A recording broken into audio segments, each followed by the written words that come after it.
FIBB के representative Switzerland से आए श्री हितेश मल्होत्रा जी,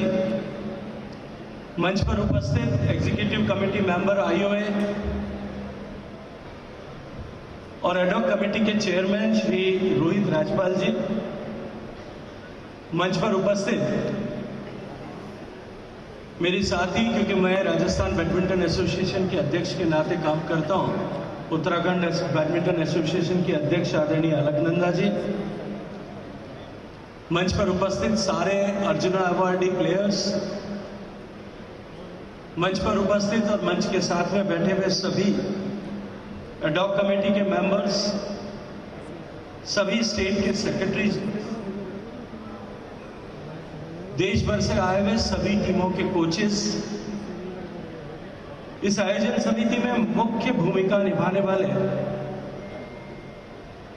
द कटारिया ट्विंस, जिनको देख करके कोई कह नहीं सकता कि इनकी उम्र में इतना फर्क है, मंच पर उपस्थित आदरणीय भरत सिंह जी और इस सभागार में उपस्थित सभी खिलाड़ी देश भर से आए हुए। मैं देख रहा था, मुझे जैसा बताया गया, और मैं कुछ लोगों की जर्सी जब मैं यहाँ आया तो देख रहा था कि लद्दाख से लेकर के पौंडीचेरी तक या कन्याकुमारी तक, केरल तक और सुदूर गुजरात से लेकर के उधर अंतिम छोर तक अरुणाचल प्रदेश तक, सब जगह से देश भर के खिलाड़ी। और इस इंडोर स्टेडियम में आकर के मुझे लगता है कि जैसे लघु भारत का चित्र, मिनी इंडिया का पिक्चर जहां एक जगह साकार हो रहा है, ऐसे सारे मेरे खिलाड़ी बंधुओं बहनों, जब मैं स्टेडियम के अंदर एंटर हो रहा था तो मेरी स्मृतियों के तार जो है वो झंकृत हो रहे थे। मुझे अपने वो पुराने दिन याद आ रहे थे जब जूनियर नेशनल चैंपियनशिप में सीनियर में मुझे ऐसे आपकी तरह नीचे बैठ करके इनॉग्रेल सेरेमनी को देखने का बहुत बार अवसर मिला। और ईमानदारी से कहूं, मैं अभी जब कार्यक्रम चल रहा था, लंबा कार्यक्रम हो रहा था, तब मुझे पुराने दिन वापस याद आ रहे थे। और मैं जब खिलाड़ी के नाते वहां बैठ करके जो सोचता था, वही मैं यहां सोच रहा था कि खिलाड़ियों के लिए ये इनॉग्रेल सेरेमनीज और इसके बीच के भाषण कितने मुश्किल और कष्टदायक हैं। मुझे याद आ रहा था एक चैंपियनशिप में जो है फाइनल टूर्नामेंट चल रहा था और उसके बीच में सर्दी का मौसम था, घनघोर सर्दी। बास्केटबॉल दो it is indoor game, but हमारे हिंदुस्तान में तो हम आधी जिंदगी बाहर ही खेले ना। एक टूर्नामेंट का फाइनल मैच था, पूरा फंसा हुआ मैच। थर्ड क्वार्टर होने के बाद में मुख्य अतिथि आए, कहीं के विधायक थे, एक छोटे मंत्री थे। आयोजकों ने उनको आग्रह किया, उनका सम्मान किया, मैच बीच में रोक दिया गया 1 मिनट की जगह, और बाद में उनको भाषण देने के लिए कहा, क्योंकि उनको जाना था उसके बीच में। उन्होंने खेल और खिलाड़ियों को खेल की महत्ता पर 45 मिनट का भाषण दिया, और मैं जीवन पर्यंत उसको नहीं भूल सकता कि वो कितना बुरा अनुभव जो रहता है। इसलिए मैं ज्यादा लंबा आप लोगों के बीच में कोई भाषण वाषण नहीं देने वाला। मैं आप लोगों के दर्द को समझता हूं, आप लोगों की तकलीफ को जानता हूं, क्योंकि हमने अनुभव किया है। जो दर्शक बैठे उन्होंने भी ताली बजाना शुरू कर दिया, क्योंकि वो भी इंतजार कर रहे थे।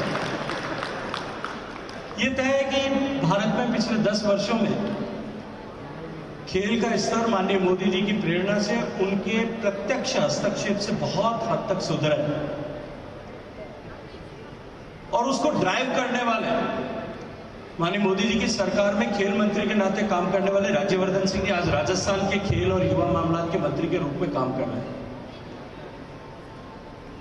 एक दीर्घकालीन लक्ष्य लेकर के, एक फारसाइटेड टारगेट लेकर के कि हम हिंदुस्तान को 2036 के ओलंपिक में किस तरह से पदक विजेताओं की टॉप लिस्ट में सम्मिलित कर सकें, उसको लेकर के जिस तरह से योजना बना करके टॉप्स की योजना के तहत काम किया है। खिलाड़ियों को जिस तरह से बैकवर्ड सपोर्ट सरकार ने देना शुरू किया, उसका परिणाम आप सब लोग खिलाड़ी हैं, आप सब लोग जानते हैं, उसका परिणाम हम सब देख रहे हैं। और आगे आने वाले समय में जब सरकार ने 2036 के ओलंपिक खेलों की मेजबानी का लक्ष्य लेकर के,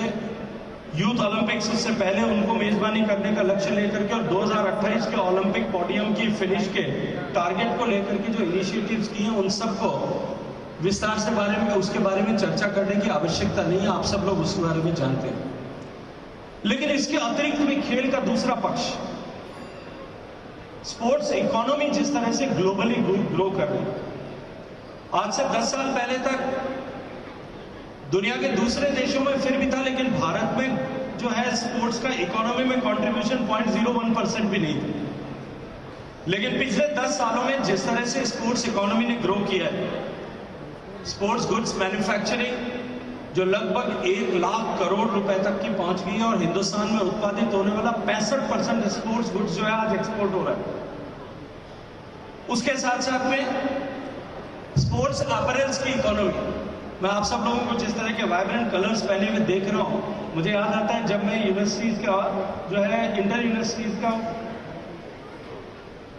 इंटर जोन टूर्नामेंट खेलने गया था, तब 45 रुपए में हमको विश्वविद्यालय ने जूते और किट खरीदने के लिए कुल मिलाकर के व्यवस्था की। हम बनियान प्रिंट कराते थे, बड़े कटारिया साहब निश्चित रूप से जानते होंगे, हम बनियान लेकर के आते थे, सैंडो बनियान, और उसको ला करके प्रिंट कराते थे, उसके पीछे अपने नंबर प्रिंट कराते थे। उससे लेकर के आज स्पोर्ट्स अपैरल इकोनॉमी अपने आप में फॉर्मल इकोनॉमी में बहुत बड़ी कॉन्ट्रीब्यूटर बन गई। और उससे आगे बढ़ करके भी आजकल तो स्पेक्टेटर्स की जो गैजेट्स हैं, उनकी इकोनॉमी भी अपने आप में एक बड़ी इकोनॉमी बन रही है, लीग्स की इकोनॉमी बन रही है। उसके कारण से जो कल्चरल इवेंट होते हैं उसके साथ में उसको अगर मैं उसके साथ में जोड़ दूं, और टीवी राइट्स को अगर उसके साथ जोड़ूं, तो जो है हिंदुस्तान की इकोनॉमी में एक बड़ा ड्राइवर और कंट्रीब्यूटर स्पोर्ट्स बनने वाला है। और जब माननीय मोदी जी के नेतृत्व में हम भारत को विकसित भारत बनाने वाले हैं, और जिस इकोनॉमी को हम फ्रेजाइल फाइल से निकाल करके नाउ वी आर। देखिए, सीनियर नेशनल वॉलीबॉल प्रतियोगिता का उद्घाटन समारोह है जिसमें शिरकत कर रहे हैं केंद्रीय मंत्री गजेंद्र सिंह शेखावत। उनका संबोधन आप सुन रहे थे।